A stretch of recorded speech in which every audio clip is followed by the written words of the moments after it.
Captain Sarah Chen pressed her face against the cold metal wall of her cell, trying to catch any sound from the corridor beyond.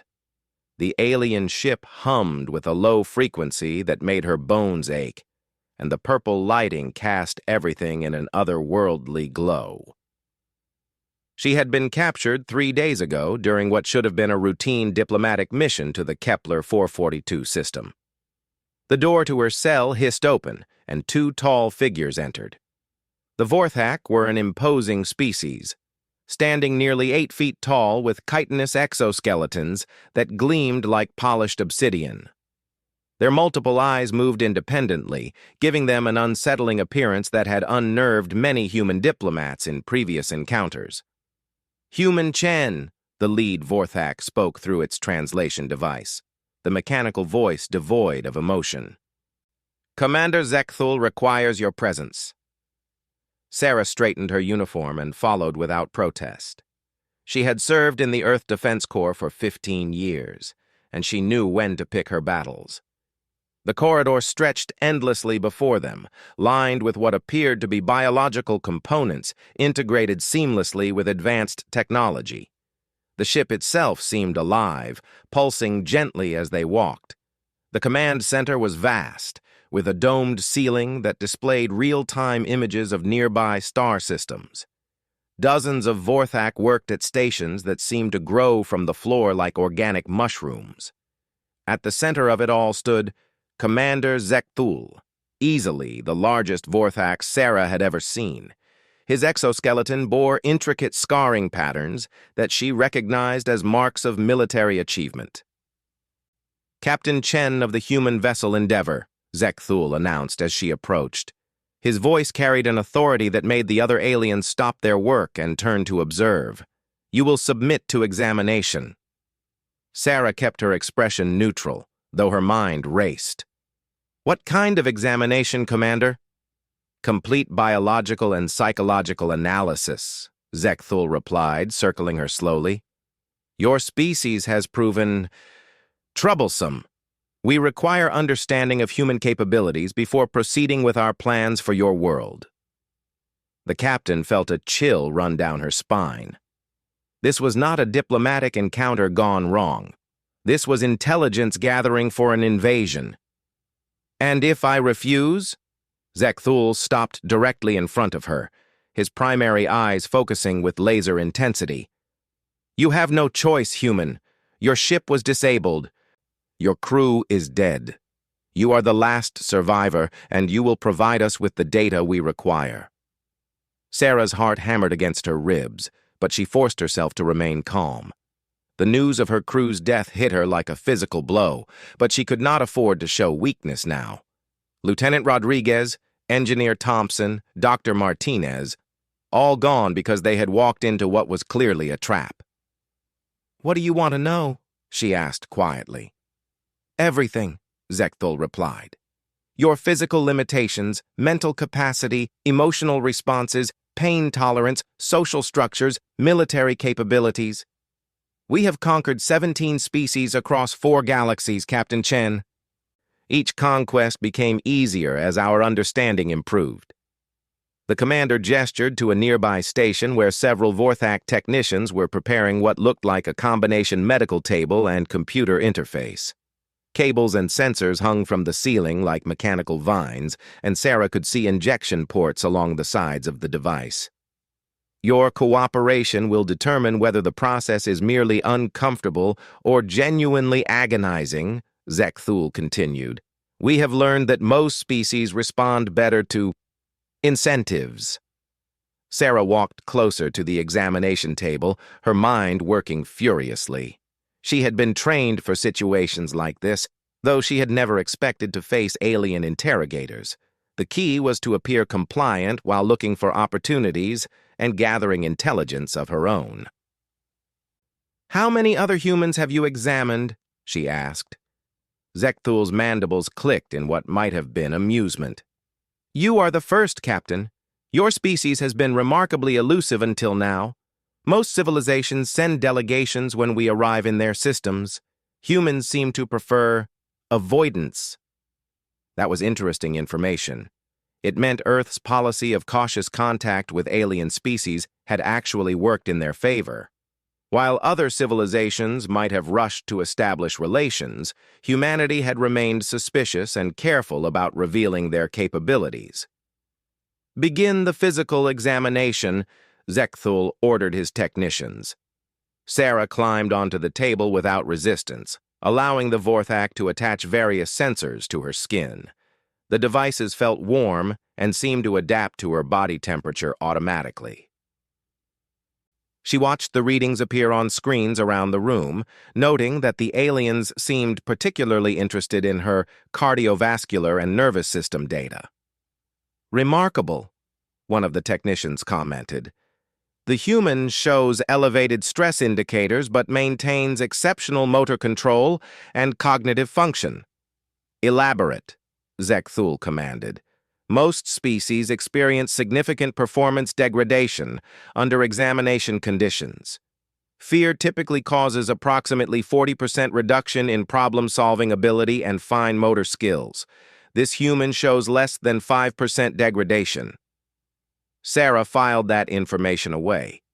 Humans might actually have better stress tolerance than other species the Vorthak had encountered. That could be crucial intelligence if she ever managed to escape. Dr. Vextar, the lead examiner, began running more invasive tests. Sarah gritted her teeth as various probes took tissue samples and recorded her responses to different stimuli. Through it all, she maintained her composure and continued to observe her captors. The Vorthak worked with efficient precision, but she noticed they seemed to rely heavily on their technology. None of them carried visible weapons, and their movements, while coordinated, lacked the fluid adaptability she associated with experienced soldiers. They had grown dependent on their technological superiority. "Pain response testing," Dr. Vextar announced. Sarah braced herself as the first shock ran through her nervous system. The pain was intense but manageable. She had endured worse during military training exercises. What surprised her was the reaction from her examiners. "Impossible," Vextar muttered, checking his instruments. "The neural activity indicates she is experiencing significant pain, but her vital signs remain stable." "Increase intensity," Zekthul ordered. The second shock made Sarah's vision blur, but she forced herself to breathe steadily and maintain eye contact with the commander. She could see confusion growing among the Vorthak technicians. "Commander," Vextar reported, "the human's pain tolerance exceeds our projected parameters by a factor of 3. Most subjects lose consciousness or beg for mercy at this level." "Continue testing," Zekthul replied, but Sarah detected a note of uncertainty in his voice. As the examination continued, Sarah began to understand why the Vorthak had been so successful in their conquests.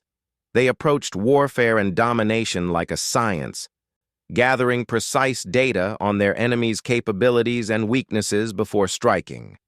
Their technology was sophisticated, their methods thorough, and their confidence absolute.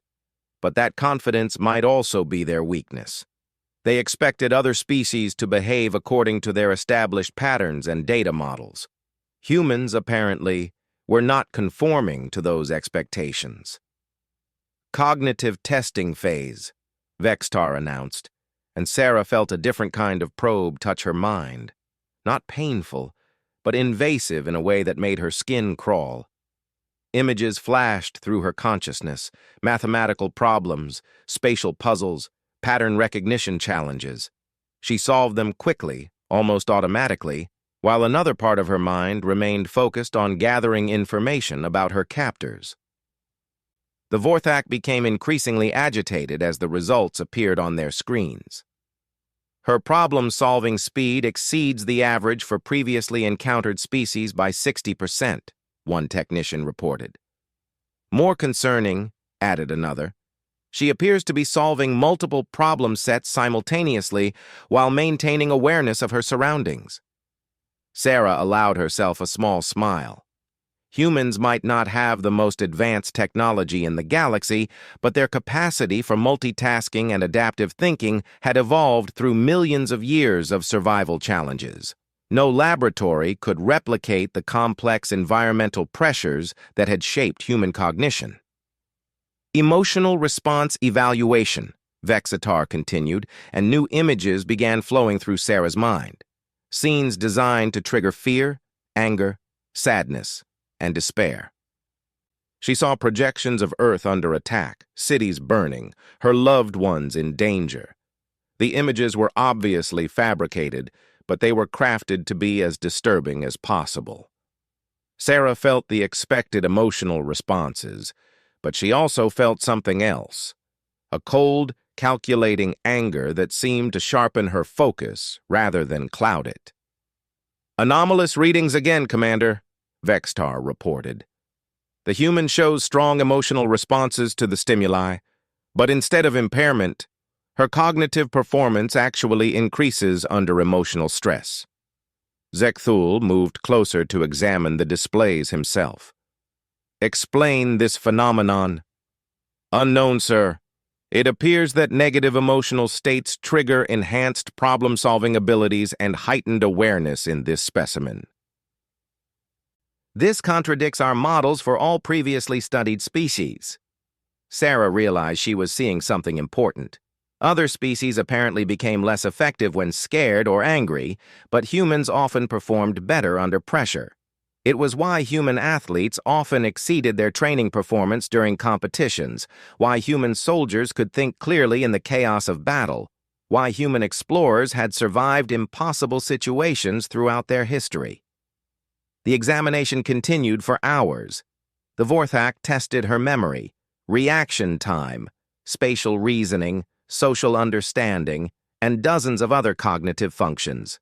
With each test, their confusion grew. "Social hierarchy assessment," Vexitar announced finally.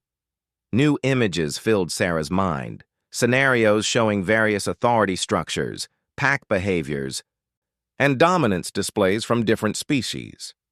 She was asked to identify leaders, predict behaviors, and explain social dynamics.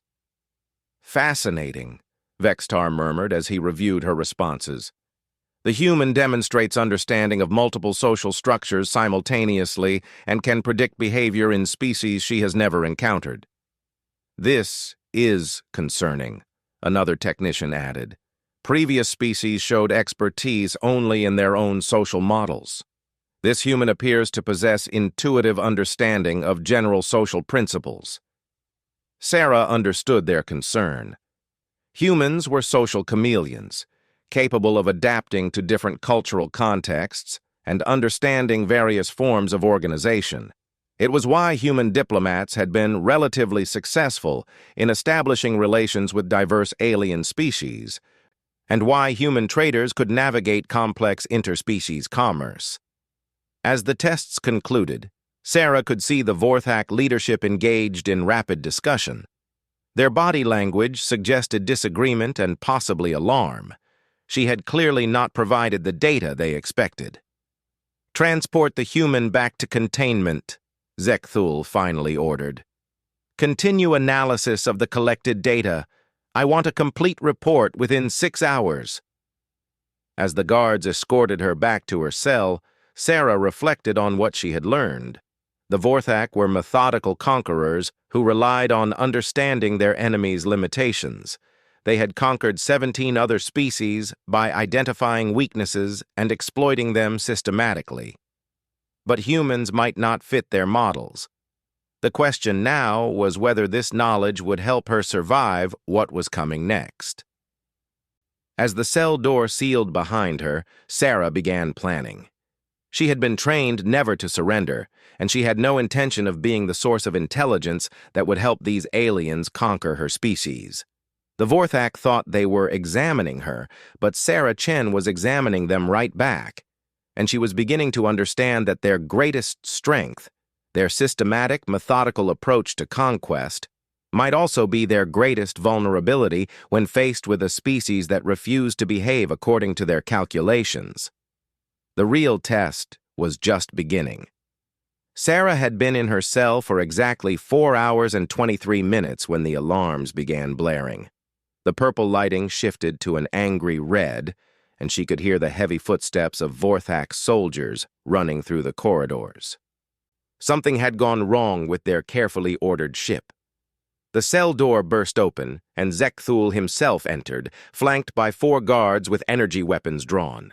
His exoskeleton bore fresh scratches, and his movements carried an urgency that had been absent during the examination. "What did you do?" he demanded, his translator crackling with static. Sarah looked up from where she had been sitting calmly on her narrow bunk. "I've been locked in this cell, Commander. What could I possibly have done?" "Our navigation systems are failing," Zekthul snarled. "Weapon systems are offline. Life support is fluctuating. These malfunctions began precisely 2 hours after your examination concluded."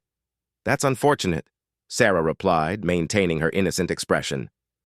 "Perhaps your technology isn't as reliable as you thought." The truth was more complicated. During the examination, while the Vorthak had been probing her mind, Sarah had been probing theirs. The mental interface worked both ways, and she had caught glimpses of their ship's technical specifications, security protocols, and system vulnerabilities. More importantly, she had noticed something the Vorthak had overlooked.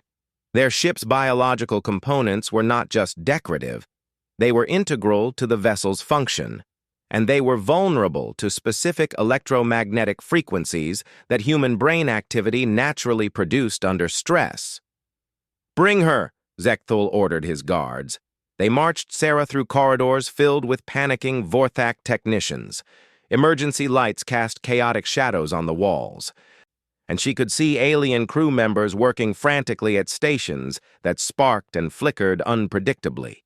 The organic components of the ship were visibly distressed, pulsing irregularly and changing color.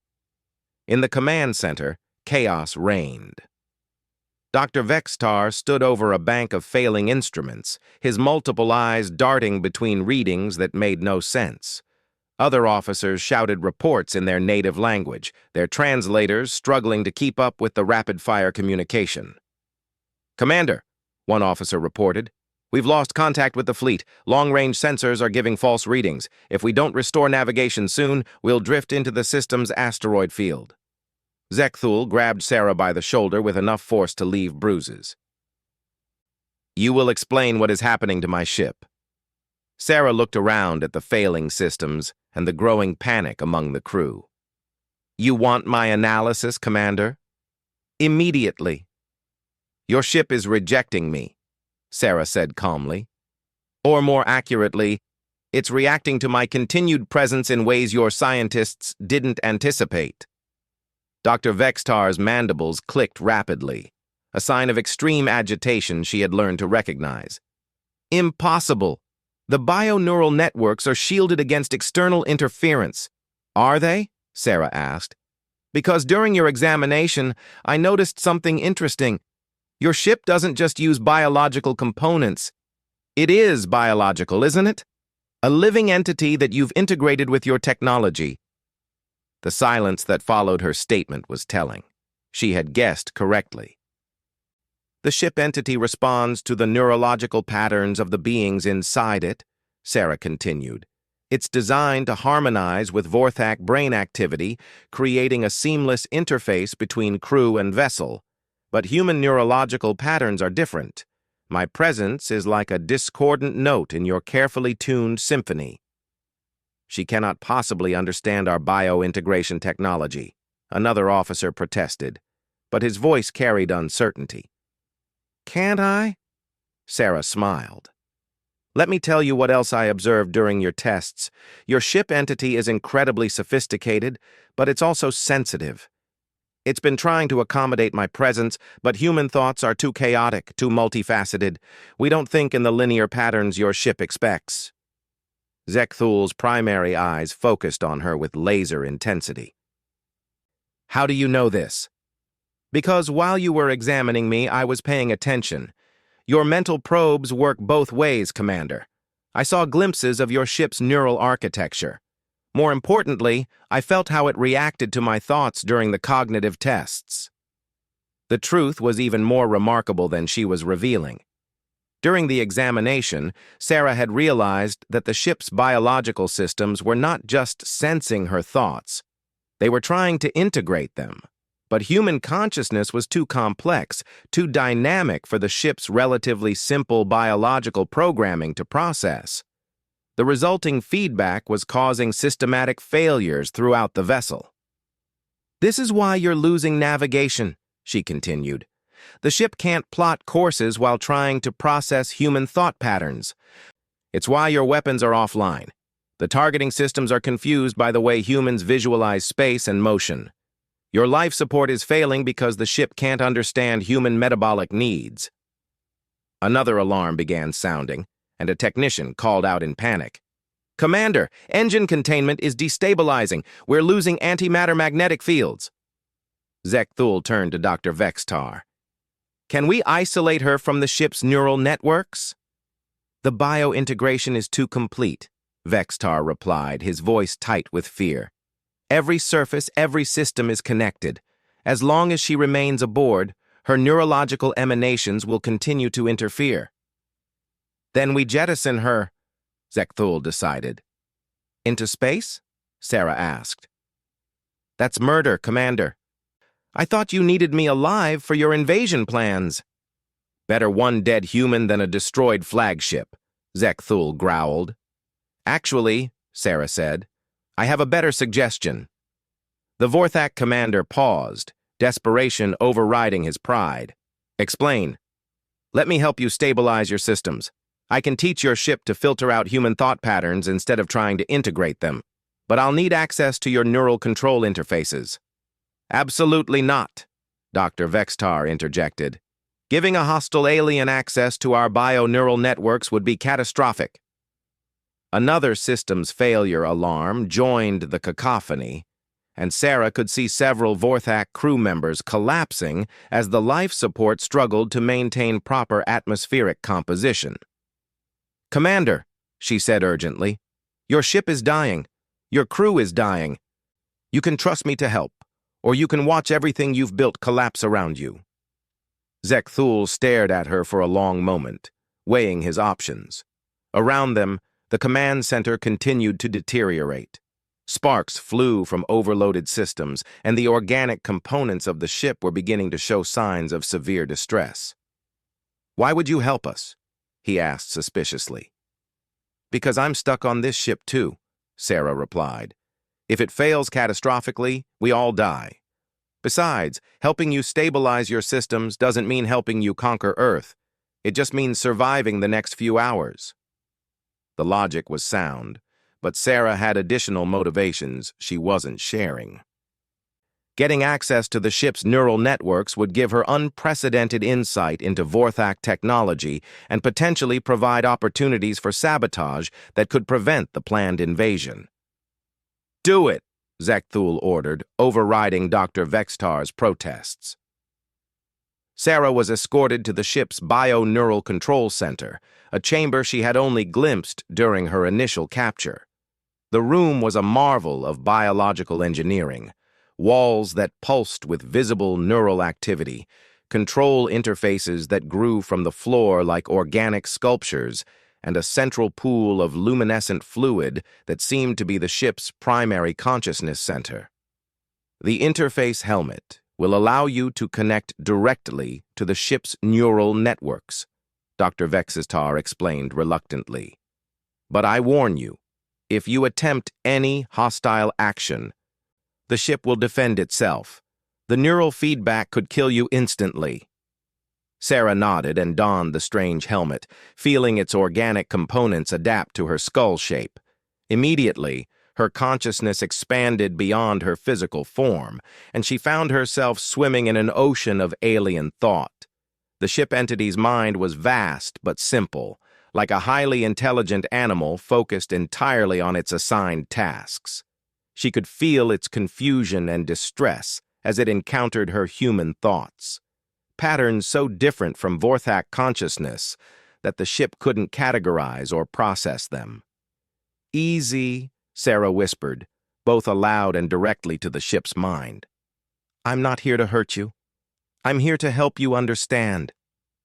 Slowly, carefully, she began teaching the ship entity to recognize human thought patterns as something to be acknowledged but not integrated.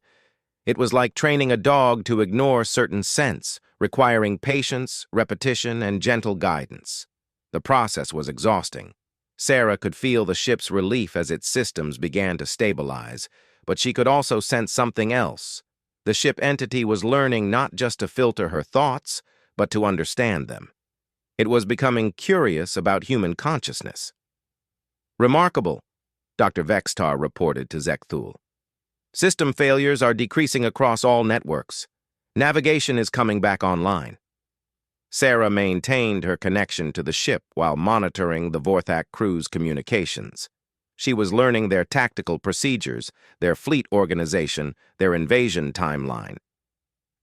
Every minute connected to their ship was providing intelligence that could save Earth. But she was also beginning to understand something the Vorthak had missed entirely. Their ship entity was not just a tool, it was genuinely alive, genuinely intelligent. And it was becoming fascinated by the complex, chaotic nature of human thought. "System stabilized, Commander," a technician reported. "All networks are operating within normal parameters." Sarah carefully disconnected from the neural interface, her head spinning from the prolonged contact with an alien consciousness. She had accomplished her immediate goal of preventing the ship from failing, but she had also planted something else in the ship entity's mind: doubt.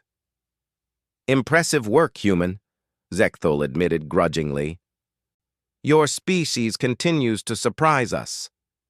"That's because you keep underestimating us," Sarah replied. "You see us as just another species to be cataloged and conquered, but we're not like the others, are we?" The commander's silence was answer enough. As Sarah was escorted back to her cell, she reflected on what she had learned and accomplished.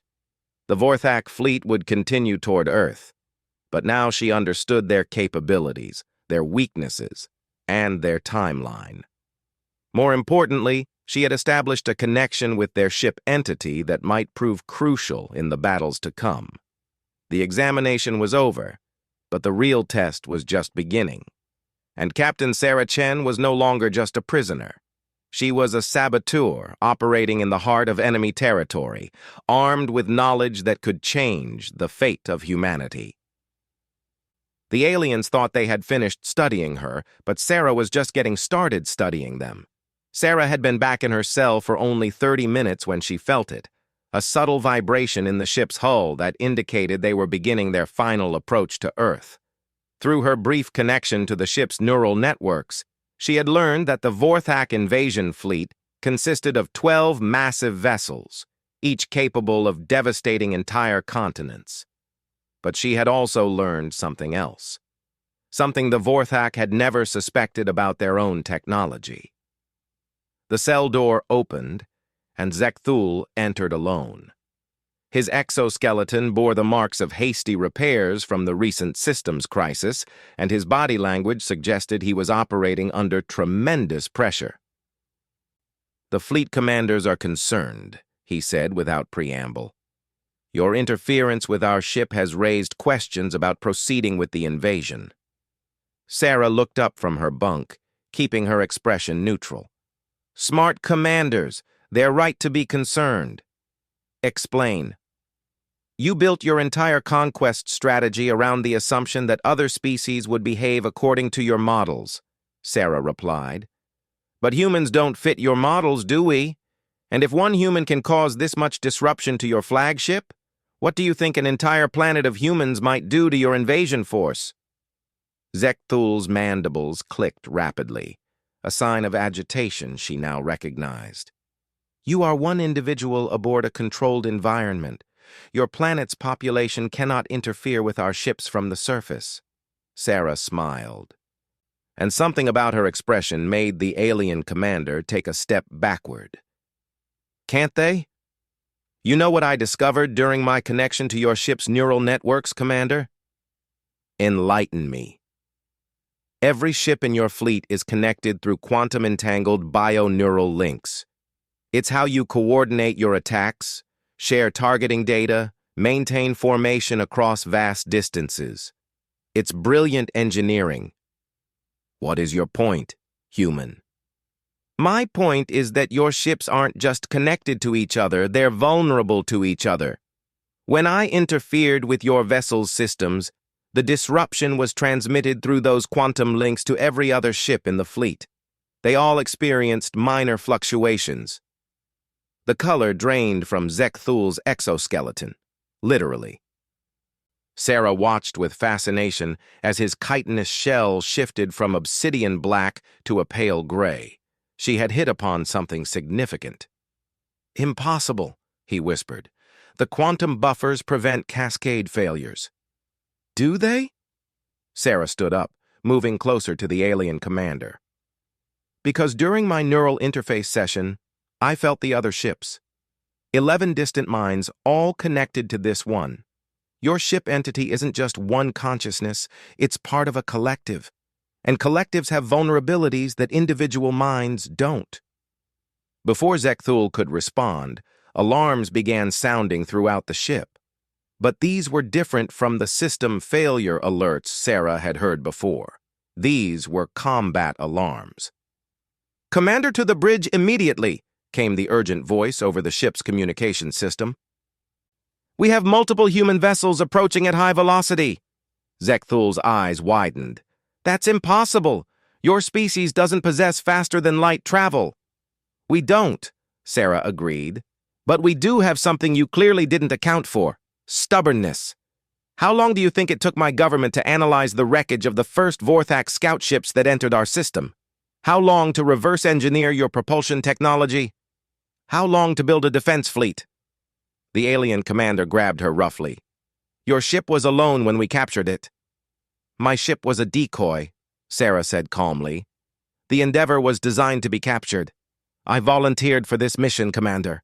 Everything that's happened, my capture, the examination, the system disruption, it was all planned."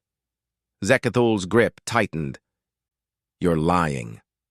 "Am I? Think about it. Why was a single human diplomatic vessel operating alone in a system you had already scouted? Why did our ship's engines fail so conveniently when your forces arrived? Why did I submit to examination so willingly?" The truth was more complex than Sarah was revealing. The mission had not been entirely planned. The human leadership had suspected a trap, but couldn't be certain. Sarah had volunteered for what was essentially a suicide mission, carrying experimental neural interface technology that might allow her to gather intelligence about alien capabilities. But everything that had happened since her capture, that had been improvisation, adaptation, and pure human determination. "Even if your fleet exists," Zekthul snarled, 12 human ships cannot defeat our invasion force." "You're right," Sarah agreed. 12 human ships can't defeat you in conventional combat. But they don't need to." Another announcement echoed through the ship. "Human vessels are requesting communication. They claim to have our commander's prisoner." Sarah's smile widened. "That would be my rescue party, and they have a message for you." Reluctantly, Zekthul activated his personal communicator. The voice that emerged spoke in accented English, but the universal translator quickly converted it. "Vorthak Commander," the human voice said, "this is Admiral Martinez of the Earth Defense Fleet. We believe you have Captain Sarah Chen aboard your vessel." "We do," Zekthul replied. "What are your terms?" "No terms," Admiral Martinez responded. "We're here to demonstrate something. Captain Chen, if you can hear this, initiate Protocol 7. Sarah closed her eyes and concentrated, reaching out with her mind toward the ship's neural networks. During her interface session, she had planted more than just filtering protocols in the ship entity's consciousness.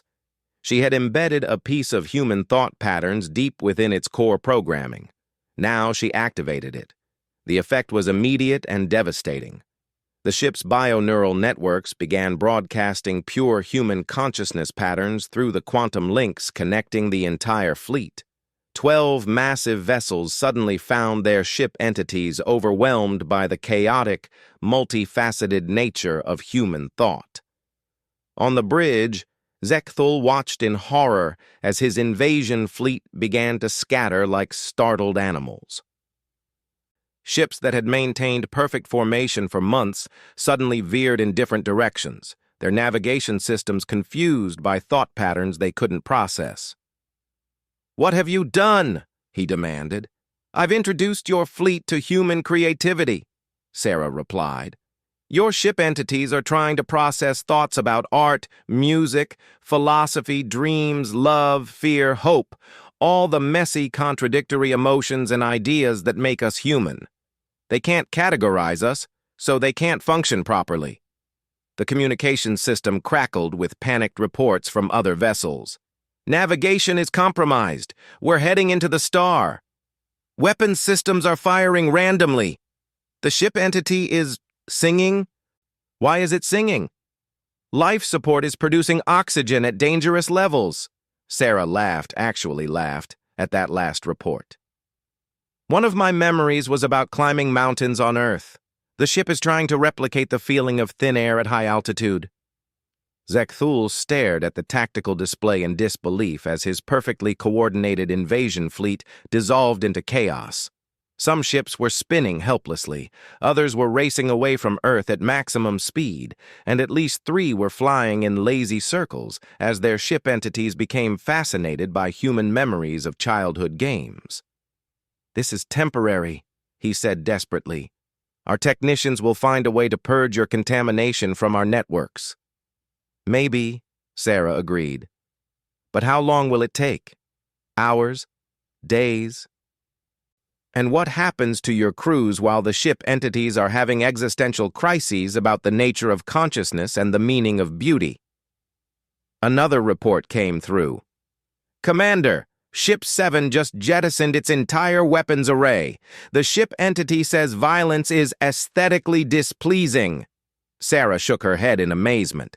"Apparently, your ship mind encountered some of my memories about human art and philosophy. It's decided it prefers creation to destruction." "This is madness," Zekthul muttered. "This is humanity," Sarah corrected. "We're not like the 17 other species you conquered, Commander.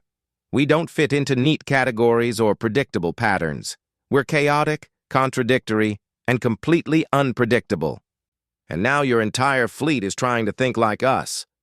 The final blow came from Admiral Martinez's voice over the communicator. "Vorthak, Commander, our analysis indicates your ships are experiencing systematic failures. We're prepared to offer assistance in evacuating your crews to safety, but we'll need you to power down all weapons and surrender your vessels." "Never!" Zekthul roared. "Actually," Sarah interjected, "you should consider the offer, because the alternative is watching your crews die as their ships become increasingly human-like in their thinking. Do you know what humans do when they get bored? We start taking things apart to see how they work." As if to emphasize her point, another ship reported, "The entity is disassembling our antimatter containment systems. It wants to understand how they function."